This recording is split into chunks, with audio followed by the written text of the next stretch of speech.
My dear students, आजको हाम्रो विषयवस्तु के हो भने हामी लामो सेन्टेन्सको हामी ट्याग क्वेसन कसरी बनाउने। यो भिडियोमा तपाईहरुलाई म के सिकाउँछु भने जस्तो सुकै लामो सेन्टेन्स हुँदा पनि हामी इजिली सँग हामी ट्याग क्वेसन बनाउन सक्छौं। So come to now our topic. Under long sentence, first now compound sentence, 2 number complex sentence, 3 number relative clause, 4 number indirect narration, 5 number if sentence. So आजको यो टपिकमा हामी कम्पाउन्ड सेन्टेन्सको हामी ट्याग क्वेसन कसरी बनाउने, त्यस्तै कम्प्लेक्सको हामी कसरी बनाउने र रिलेटिभ क्लज भएपछि हामी कसरी बनाउने, ट्याग क्वेसन इन्डाइरेक्ट नरेसनको पनि हामी ट्याग क्वेसन कसरी बनाउन सक्छौं र लास्टमा if sentence. So come to learn now step by step how to make now the tag question of long sentence.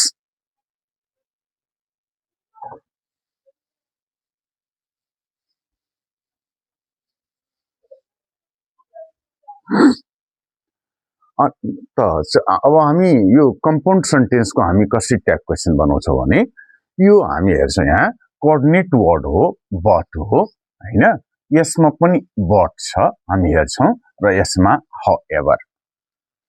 हुन त before now they were now independent clause र यहाँ दुईटै इन्डिपेन्डेन्ट क्लजलाई यहाँ केले जोडिएको हामी हेर्छौं त बटले.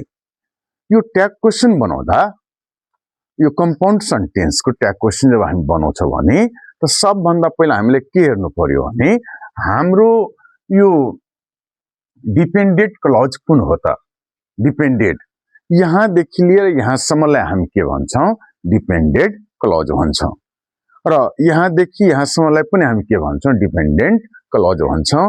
हाउएभर देखि लिएर यहाँसम्म.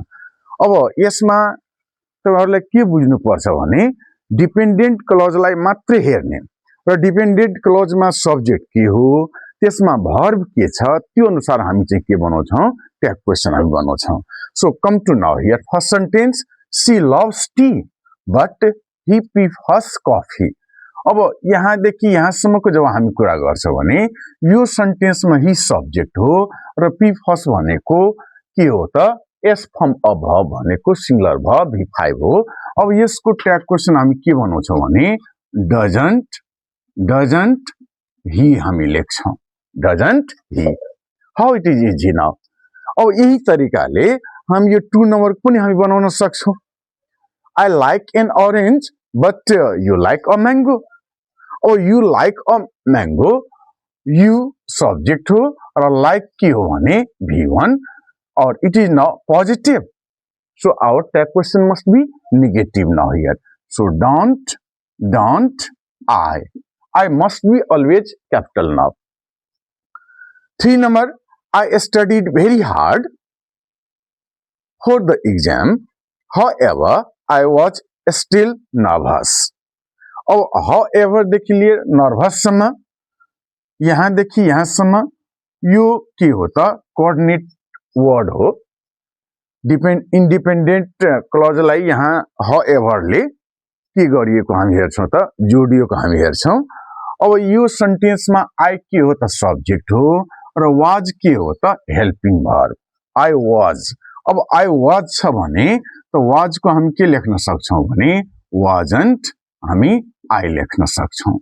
त यो कम्पाउन्ड सेन्टेन्सको हामी ट्याग क्वेसन कसरी बनाउने त सबभन्दा पहिला हामीलाई के हेर्नु पर्यो त हाम्रो डिपेन्डेन्ट क्लज कहाँ छ त? कुन हो डिपेन्डेन्ट क्लज? सबभन्दा पहिला हामीले डिपेन्डेन्ट क्लज हामीलाई चिन्नु पर्छ। यसरी हामी कम्पाउन्ड सेन्टेन्सको हामी ट्याग क्वेसन बनाउन सक्छौँ। अब now come to now here complex sentence.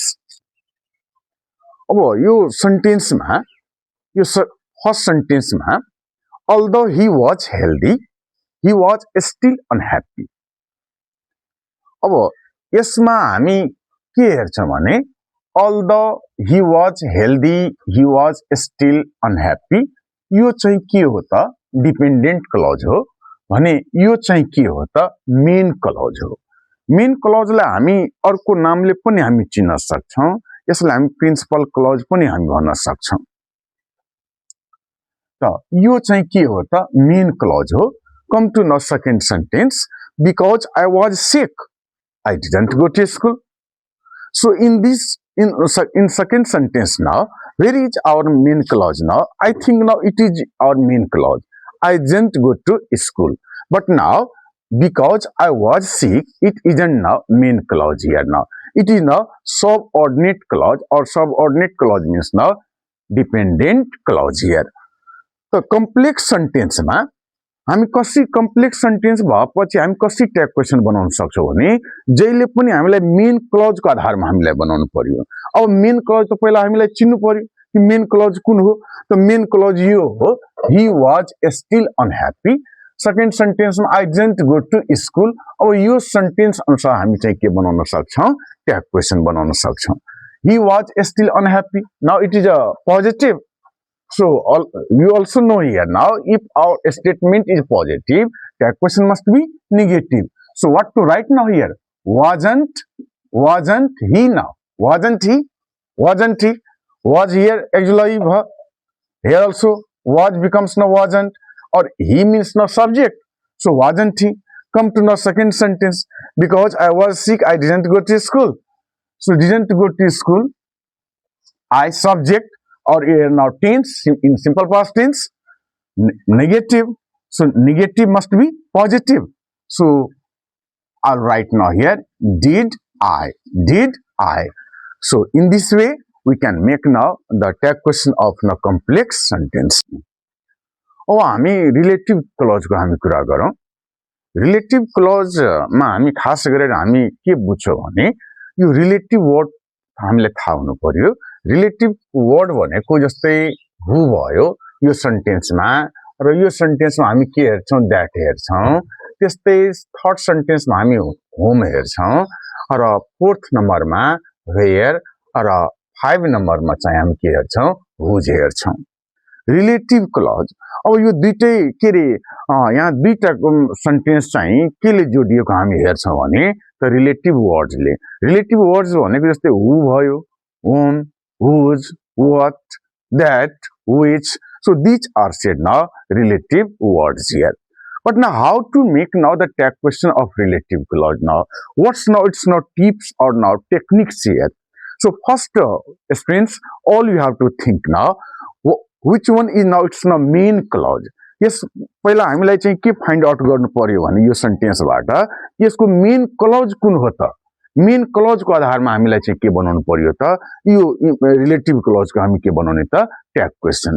अब यसको मेन क्लज के हो भने the man is a teacher, the man is a teacher.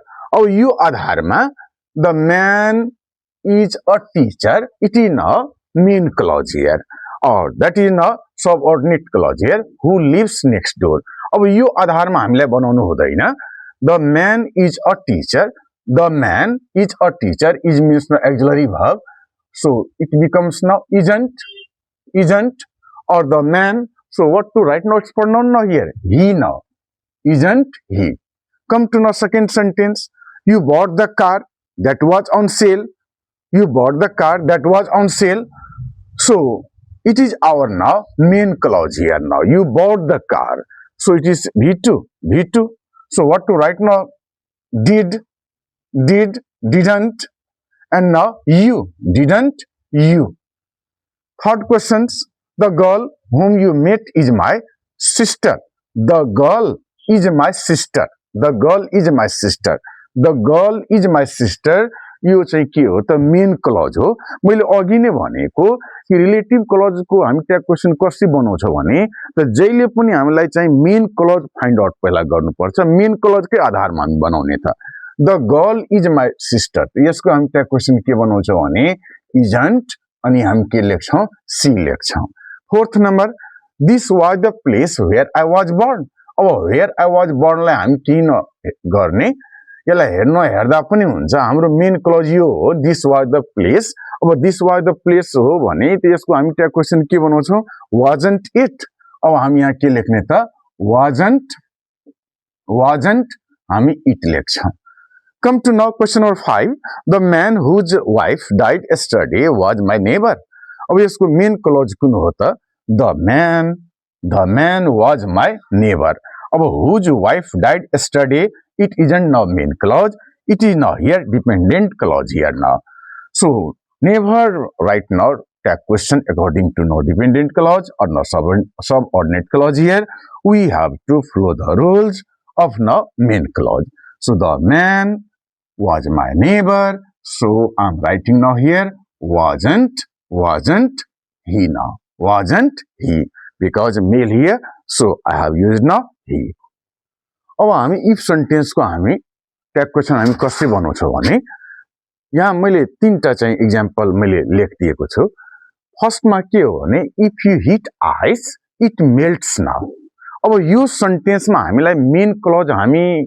पहिला फाइन्ड आउट गर्ने किन हामी मेन क्लजकै आधारमा हामी ट्याग क्वेसन बनाउने हो त लामो सेन्टेन्सको प्राय मेन क्लजकै आधारमा अब यसमा मेन क्लज कुन हो त यो हो हामी चिन्ने मेन क्लज कसरी हामी अब यो चाहिँ मेन क्लज होइन यहाँ हामी के हेर्छौँ इफ हेर्छौँ त्यस्तै यहाँ पनि हामी के हेर्छौँ इफ र यहाँदेखि यो पार्ट चाहिँ मेन क्लज होइन यो चाहिँ के हो त डिपेन्डेन्ट क्लज हो त हामी चाहिँ बनाउने ट्याग क्वेसन कसरी त मेन क्लजको आधारमा हाम्रो यो फर्स्ट सेन्टेन्समा चाहिँ मेन क्लज के हो त इट्स मेल्ट्स हो त्यस्तै सेकेन्ड सेन्टेन्समा हाम्रो मेन क्लज के हो you will be late it is now main clause come to now third sentence what is now here main clause you can't go anywhere so according to main clause we can make now easily tag questions now so first now it melts so what to write now doesn't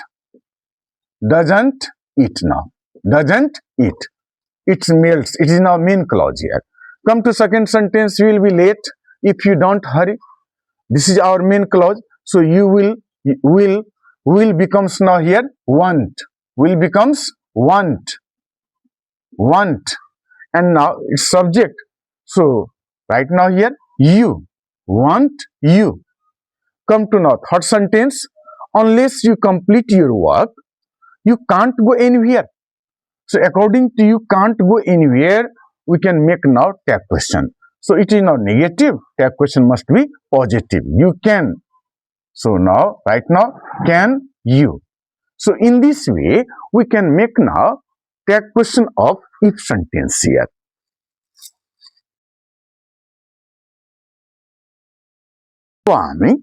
अब हामी अन्तमा आइसकेका छौँ अब हामी indirect स्पिचको हामी कसरी tag question सिक्ने त इन्डाइरेक्ट स्पिचको जब हामी ट्याग क्वेसन बनाउँछौँ भने जहिले पनि हामीलाई के हेर्नुपर्छ भने के थाहा पाउनु पर्यो भने कि हाम्रो डिपेन्डेन्ट क्लज कुन हो त डिपेन्डेन्ट क्लजलाई हामी सबअर्डिनेट क्लज पनि हामी भन्छौँ अब यो सेन्टेन्समा हेराउँछौँ द्याटदेखि लिएर यो सम्मलाई हामी के भन्छौँ डिपेन्डेन्ट क्लज भन्छौँ या यसलाई हामी यो पनि भन्न सक्छौँ सबअर्डिनेट क्लज हामी भन्छौँ सेकेन्ड सेन्टेन्समा पनि यु देखि लिएर यो यहाँसम्मलाई हामी के भन्छौँ डिपेन्डेन्ट क्लज भन्छौँ फेरि थर्ड सेन्टेन्समा पनि द्याटदेखि लिएर यहाँसम्म डिपेन्डेन्ट क्लज नै हो फेरि यहाँदेखि यहाँसम्म पनि त्यही क्लज हो यो क्लजको आधारमा हामी चाहिँ के बनाउँछौँ त ट्याग क्वेसन बनाउँछौँ ताकि मेन क्लजको आधारमा होइन तर यो इन्डाइरेक्ट नरेसनमा हामी जहिले पनि हो सेकेन्ड क्लजको आधारमा हामी चाहिँ के बनाउने त ट्याग क्वेसन बनाउने so come to now this sentence you were coming so where becomes now weren't now you second sentence you are a doctor so aren't you come to know third sentence that it was holiday on Sunday. So was or here it. Was becomes wasn't. And now it. Fourth number, what my name was. Here was. So was becomes wasn't, or my name, it is a subject. So we can write now it pronoun in the tag question instead of my name. So now here it. त यसमा हामीले के सिक्यौं कि indirect speech को हामी कसरी tag question हामी बनाउन सक्छौं। धेरै सजिलो छ। जहिले पनि हामीले के पहिला चाहिँ चिन्नु पर्यो कि डिपेन्डेन्ट क्लज कुन हो। डिपेन्डेन्ट क्लज चिनिसकेपछि धेरै सजिलो हुन्छ। So here want it will becomes want, or it is now subject, or the same subject should be written in now the tag questions as the form of pronoun. You are a lazy boy in fourth number. So you are a lazy boy, are becomes aren't. And you have fifth number, he won't die, want. So won't becomes will now. Will he. So in this way we can make easily tag question of long sentences here. यो भिडियोमा मैले के यहाँ भन्न खोजेको कि जस्तो लामो सेन्टेन्स हुँदा हुँदै पनि हामीलाई ट्याग क्वेशन बनाउँदा यो डिपेन्डेन्ट क्लज कुन हो र इन्डिपेन्डेन्ट क्लज कुन हो। कहिलेकाहीँ हामी लामो सेन्टेन्समा हामी डिपेन्डेन्ट क्लजको आधारमा हामी ट्याग क्वेशन बनाउँछौँ भने कहिलेकाहीँ हामी इन्डिपेन्डेन्ट क्लज भनेको मेन क्लजको आधारमा हामी बनाउँछौँ। सायद यो भिडियोमा मैले एकै ठाउँमा हरेक लामो सेन्टेन्सलाई राखिदिएको छु। सायद सबैलाई यो हेल्पफुल हुन्छन् र यसलाई सक्दो प्रयास गर्ने शेयर गर्नको लागि यसलाई कमेन्ट आफ्नो कमेन्ट गर्नु होला। ल थ्यांक यू।